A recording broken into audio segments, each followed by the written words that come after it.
بسم اللہ الرحمن الرحیم۔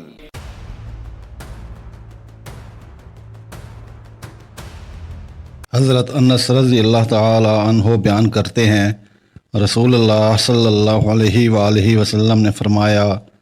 اللہ کسی مومن کی کوئی نیکی ضائع نہیں کرتا، اس کو اس نیکی کے بدلے میں دنیا میں عطا کیا جاتا ہے اور اس کے بدلے میں اسے آخرت میں جزا دی جائے گی، اور کافر کو اس کی دنیا میں اللہ کے لیے کی گئی نیکیوں کے بدلے میں کھلایا جاتا ہے، حتیٰ کہ جب وہ آخرت کو پہنچے گا تو اس کی کوئی نیکی نہیں ہوگی جس کی اسے جزا دی جائے۔ حضرت ابو ہریرہ رضی اللہ تعالی عنہ بیان کرتے ہیں، رسول اللہ صلی اللہ علیہ وآلہ وسلم نے فرمایا، بندہ کہتا ہے میرا مال میرا مال، حالانکہ اس کا مال فقط 3 صورتوں میں ہے، جو اس نے کھا کر ختم کر دیا، یا پہن کر بوسیدہ کر دیا، یا اللہ کی راہ میں دے کر ذخیرہ کر لیا، اور جو ان کے علاوہ ہے وہ تو اسے لوگوں کے لیے چھوڑ کر جانے والا ہے۔ حضرت کعب بن مالک رضی اللہ تعالی عنہ اپنے والد سے روایت کرتے ہیں،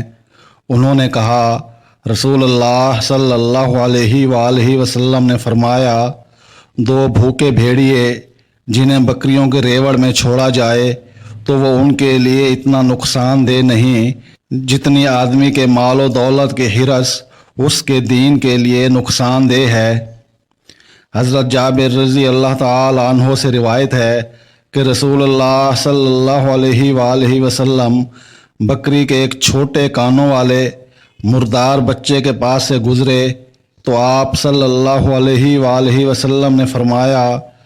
تم میں سے کون اسے 1 درہم میں لینا پسند کرے گا؟ صحابہ رضی اللہ تعالی عنہم اجمعین نے عرض کیا، ہم تو اسے کسی معمولی چیز کے بدلے میں بھی لینا پسند نہیں کرتے۔ آپ صلی اللہ علیہ وآلہ وسلم نے فرمایا، اللہ کی قسم، اللہ کے نزدیک دنیا اس سے بھی زیادہ حقیر ہے جتنا یہ بکری کا مردہ بچہ تمہارے نزدیک حقیر ہے۔ حضرت عبداللہ بن عمر رضی اللہ تعالی عنہ بیان کرتے ہیں، رسول اللہ صلی اللہ علیہ وآلہ وسلم نے فرمایا، اس شخص نے کامیابی پائی جس نے اپنے رب کی اطاعت کر لی اور اسے بقدر ضرورت رزق عطا کیا گیا، اور اللہ نے جو اسے عطا کیا اس پر اس نے قناعت اختیار کی۔